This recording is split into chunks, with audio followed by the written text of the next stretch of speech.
Welcome to another episode of today's Conversations on Leadership, powered by Life University.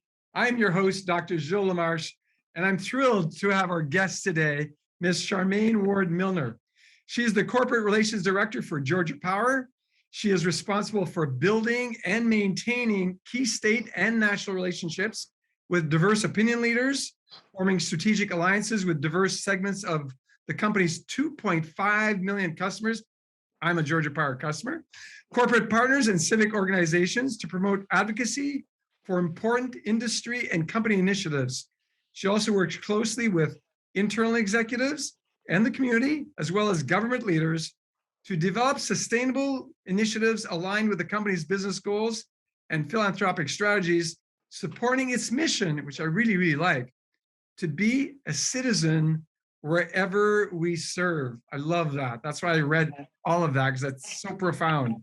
She's a noted speaker, adjunct professor at Georgia State, serial entrepreneur. Happy to know that you're a John Maxwell leadership coach. I love John Maxwell's work. Yeah, me and too. Also a professional certified coach. Charmaine's personal mission, which is also profound, is to be a catalyst, creating positive change in individuals, organizations, and communities by connecting, coaching, and being a servant leader. So, Ms. Ward-Millner, welcome to today's Conversations on Leadership. I'm so glad you're taking time to be with us today. Yes, thank you, Gilles, for having me here. It's a pleasure to have you. So let's get right into our little conversation, because we really want to help our listeners improve their leadership skills, become better leaders themselves. So from a leadership perspective, how do you encourage creative thinking within your group, within your organization that you lead at Georgia Power? So, the first thing is that you have to create a space to be creative. I mean, I know that sounds kind of like mundane, right? But you do.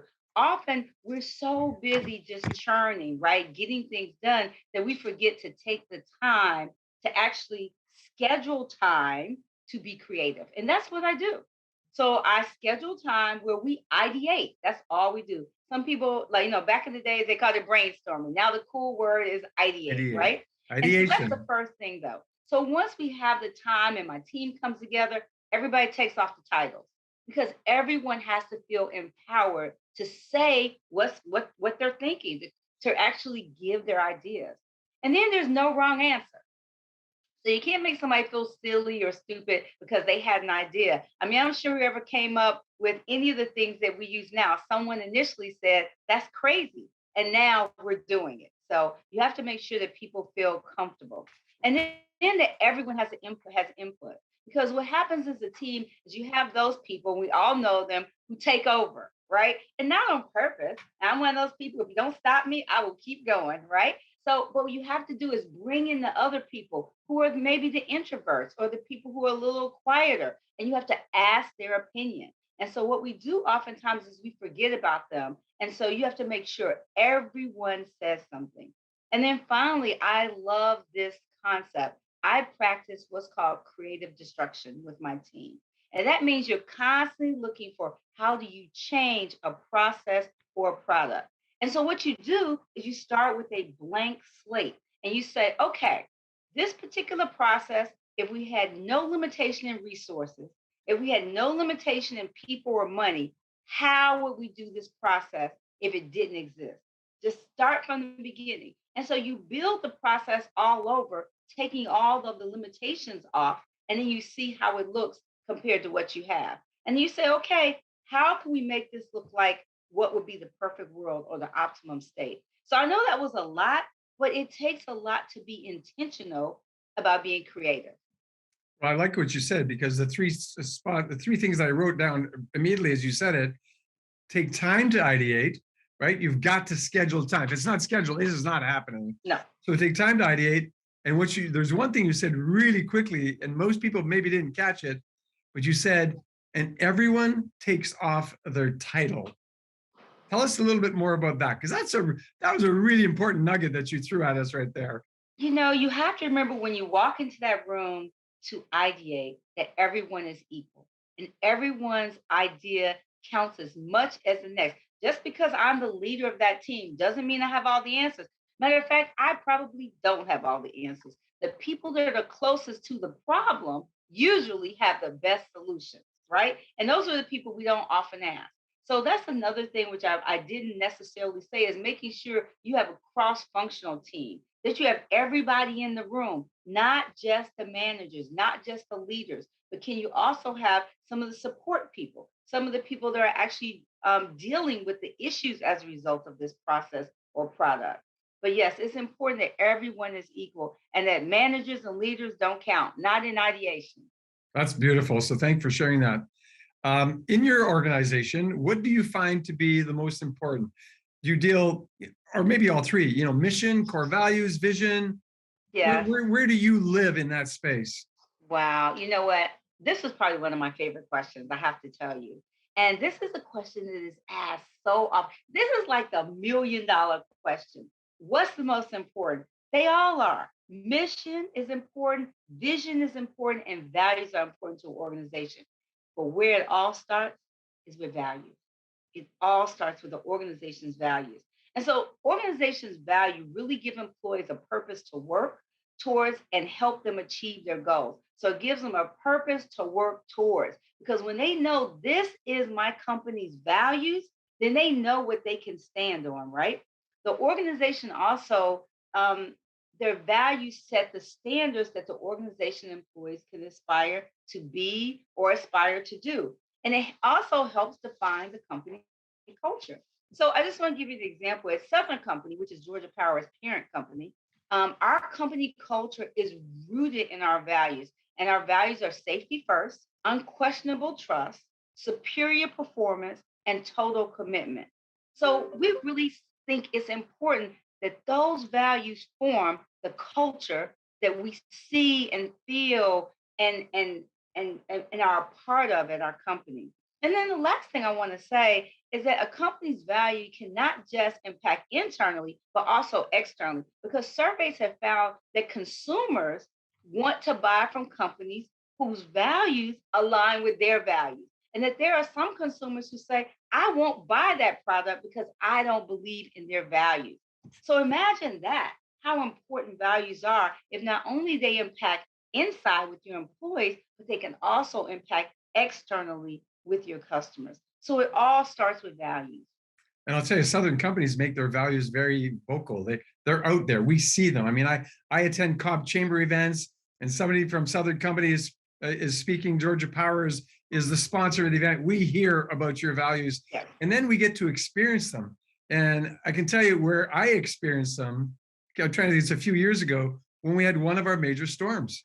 And all the trees were down and all the power lines were down and we had all that snow. I think it was 2017, maybe 2018. Yeah. And boy, could you see the values of Georgia Power evident even with the linesmen, the guys driving the trucks.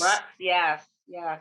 It was And I powerful. tell you, we just saw it recently as well, and we saw a number of situations on TV where the weather, and we had our linesmen out there. And again, they were unquestionable trust, making sure that, those people in those homes, they trust that we're going to get the lights back on, right?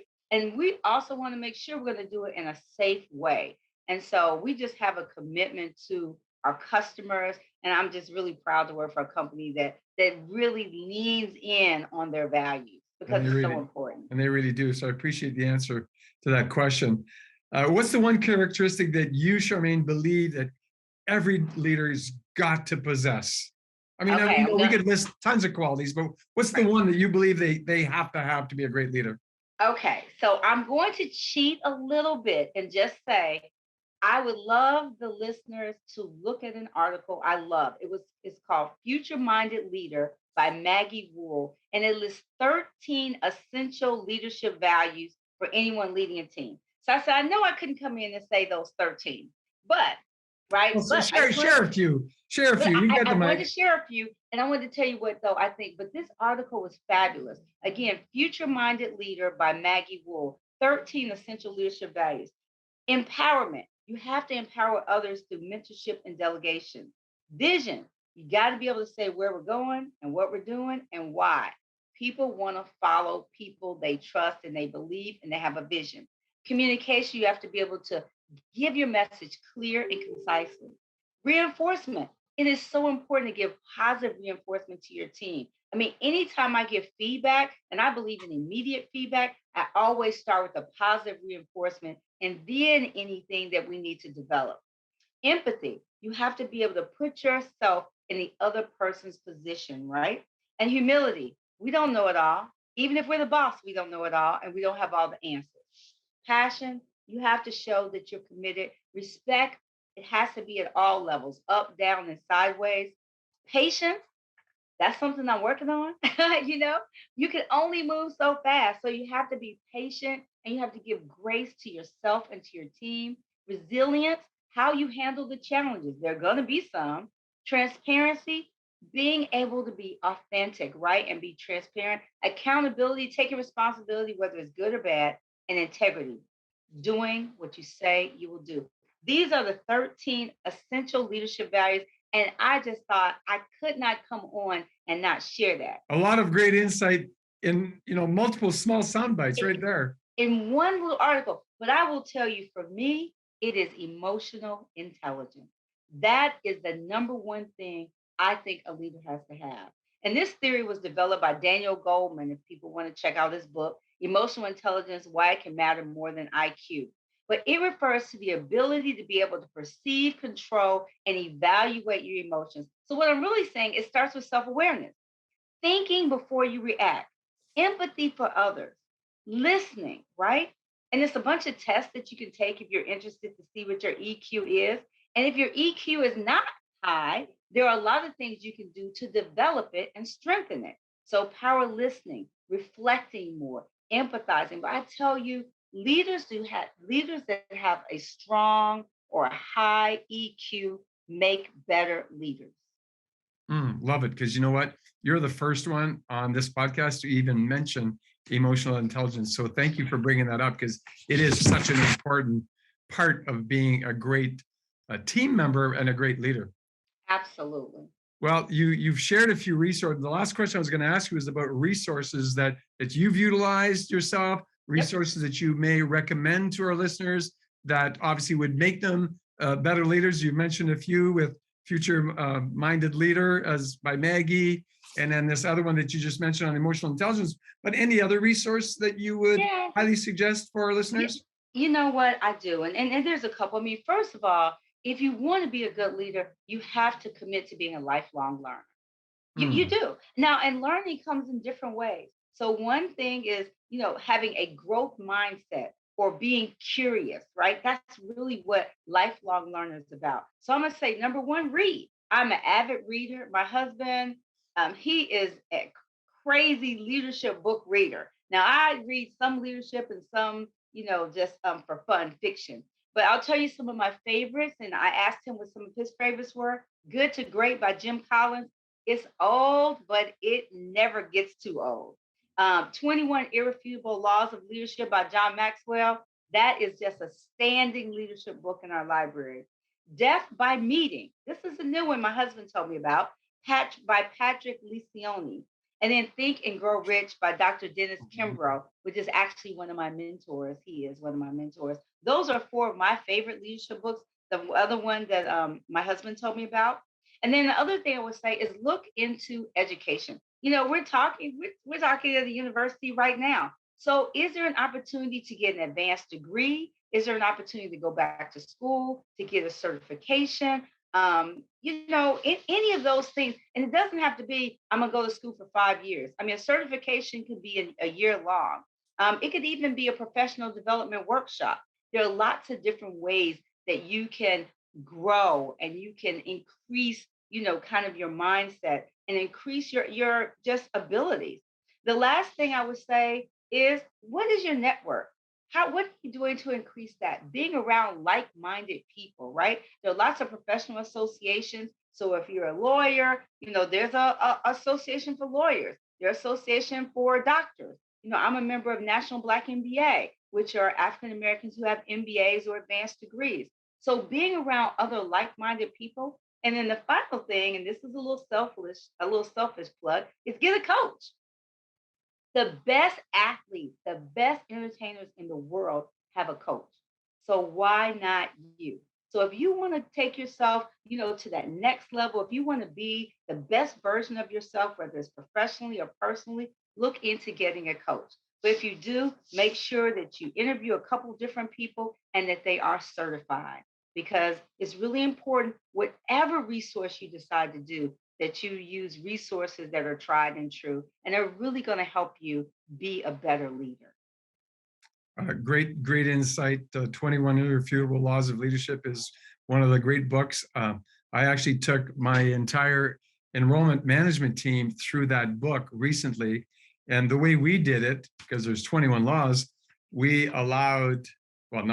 created a framework where everyone had the opportunity to take a chapter, read it as everyone else would read it, but break down the chapter how they understood it. And then everybody else have an ability to, talk about it. So every week we took a chapter. Yes, it took us 21 weeks to get through the book, but it was a beautiful thing. And the experience actually led the team to say, so Dr. LaMarche, what's the next book? So you know what? I love that you did that. And that is a sign of true leadership. I mean, you empowered your team and you all got there right together. But what you do recognize is that people read things and they read them differently. They interpret them differently, right? And then some people aren't readers. They probably would have never read that book.